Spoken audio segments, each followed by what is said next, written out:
Bom, meu nome é Diane Lima, eu sou baiana, diretora criativa e curadora. E estou aqui em São Paulo há 2 anos. Acho que tem uma coisa determinante na escolha do meu trabalho, que é ter uma família predominantemente liderada por mulheres, né? Então, eu tenho uma bisavó que tem 103 anos, uma avó que o tempo inteiro tentou construir um relacionamento forte entre a família, uma mãe que também foi mãe e pai. Então, acredito que todos os valores que eu trago hoje no trabalho, sobretudo do ponto de vista político, eles foram plantados e semeados dentro de casa. Minha mãe, ela é sindicalista, trabalha bancária, então sempre esteve muito ligada aos movimentos das mulheres, sobre o movimento negro. Então, esses conhecimentos e essas provocações, elas já aconteciam dentro de casa. E eu acho que isso é um fator determinante para o que eu faço hoje, para o que eu falo e também para os sonhos, assim. Eu acho que a gente não faz as coisas sem ter, de fato, um sentimento e uma motivação que venha de algum lugar muito especial. O espaço de atuação como curadora, que é, na verdade, um espaço autorizado, né? Se autorizar curadora, ele permite uma coisa muito importante que eu venho pensando, que é como que a gente consegue trabalhar e combater a invisibilidade que a produção afro-brasileira, a produção artística e cultural afro-brasileira tem ao longo dos anos. Então, ser curadora é uma forma de quebrar essas fronteiras e esses privilégios e essas relações de poder institucionalizadas. Falar de curadoria é falar de cura, né? A palavra curadoria, ela, epistemologicamente, ela vem enraizada da palavra cura.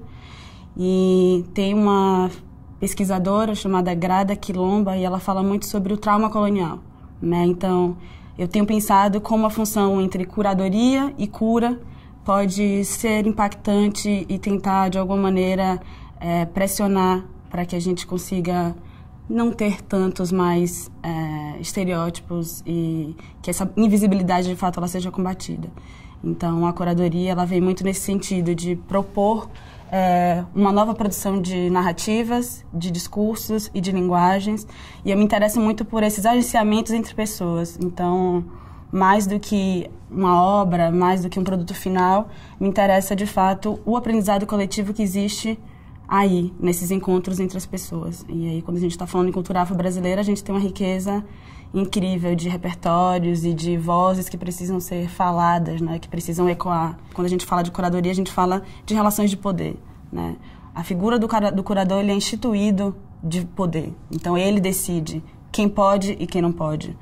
E como é que ela, essa menina, que só tem a opção de ser a menina do café, vai agora dizer para mim que ela pode também criar valor e criar sentido, né? Como que a gente vai permitir que ela faça esse agenciamento, né? Então, há aí um trabalho de ocupação de espaços, de fato, né? E ocupar esses espaços de decisão é também propiciar que essas narrativas venham à tona. Olha, eu acho que é muito fácil, às vezes, falar tudo isso que eu estou falando aqui, né? Como criar novas narrativas, como construir novas linguagens, como trazer esse poder da enunciação da fala, como falar de discurso. Mas, de fato, para mim, o principal hoje é conseguir fazer esse trabalho, né? Se a gente consegue fazer esse trabalho, já é algo incrível. Eu tenho chamado isso de um ser tectônica, né? Assim, a gente o tempo inteiro tem que promover, tem que falar, tem que discutir. Não há um lugar de conforto cotidiano. Então, essa relação de tentar ampliar os limites institucionais é um trabalho que não é fácil. Barreiras sempre vão existir, porque a gente está falando de um racismo estrutural, né? Então, a gente trabalha com várias camadas, invisíveis, inclusive. Quando a gente discute a ausência, a gente está discutindo valores, né? Então, sim, é difícil fazer e estar nesse lugar, mas é também um desafio. Ao trabalhar com essas instituições, na verdade, a gente está trabalhando com ampliação de limites institucionais, né? A gente está falando de um lugar onde existe um racismo estrutural, né? Então, a gente não lidar apenas com as relações de representação, mas com as relações da ordem de processo e de estrutura mesmo.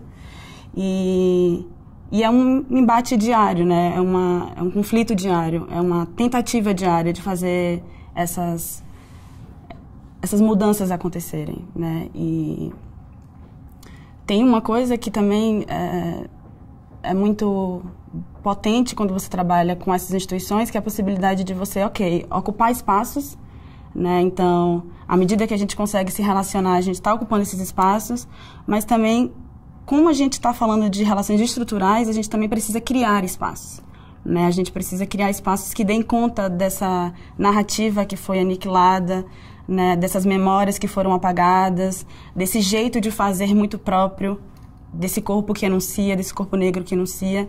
Então, são de fato muitas camadas assim para se trabalhar. Eu acho que o que me motiva é a possibilidade de não ser mais artefato do homem branco, né? Eu acho que a minha motivação vem dessa possibilidade de que eu possa ser a minha própria enunciadora, que eu possa ser a própria criadora das minhas histórias, a própria criadora das minhas narrativas, e não estar mais nesse lugar projetivo que vem desse imaginário do homem branco sobre... E aí eu estou falando, de fato, um homem branco, né, com todas as relações patriarcais existentes.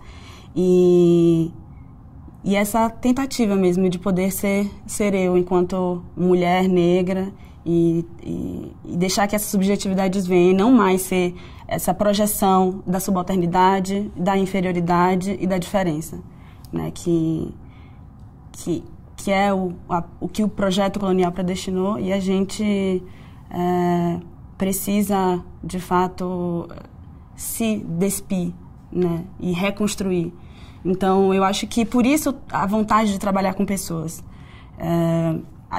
A tentativa de pensar aprendizados coletivos e pensar esses agenciamentos de uma forma propositiva, né? Se a gente já sabe todos os problemas, como a gente pode solucioná-los, né? Como a gente pode criar coisas? Uma tentativa de proposição de pôr isso em prática é esse projeto que eu criei ano passado, que se chama Afrotranscendence, ou Afrotranscendência, ou Afro-T, como queiram, e que é um programa de imersão em processos criativos com foco na promoção da cultura afro-brasileira. Dito de outra forma, ele se pretende ser a criação de um espaço-tempo. Então, ele acontece durante 3 dias, e durante 3 dias a gente tem 20 pessoas do Brasil inteiro, com mentores, intelectuais, especialistas, líderes, que trabalham e pensam a produção de conhecimento negra no país. E as pessoas se juntam para trocar e criar as suas próprias narrativas, as suas próprias linguagens, os seus discursos. Então, é um exercício coletivo de aprendizado que se pretende, de fato, atuar criando uma contra-história e em combate ao epistemicídio, né? A gente tem 2 opções sempre, que é o genocídio e o epistemicídio. E a tentativa desse projeto é, de fato, produzir esse novo conhecimento e fazer com que a gente se coopere e se entenda, né, e crie coletivamente.